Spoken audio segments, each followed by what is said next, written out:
आषाढी एकादशीला परबांकडे घडलेल्या सर्व गोष्टींची वार्ता बिंदूतर्फे तेजस्विनीला कळते. तेजस्विनीला या सर्व गोष्टींचा खूप राग येतो.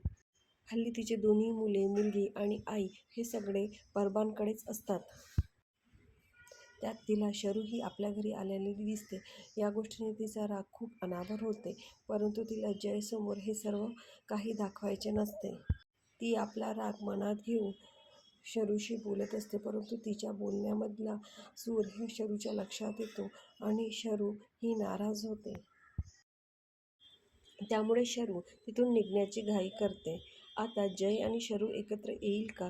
तेजस्विनीचा नवीन प्लॅन काय असेल? तेजस्विनीचे सत्य जयच्या लक्षात येईल का? परबांना तेजस्विनीचा खरा चेहरा समजेल का? हे सर्व बघण्याकरिता तुम्ही सनई चौघडी नक्की बघत राहा. आणि तुम्हाला अपडेट आवडल्या असेल तर आमच्या शरूला मराठीला नक्की सबस्क्राईब करा, लाईक करा, शेअर करा. लवकरच येऊ नवीन अपडेट सोबत.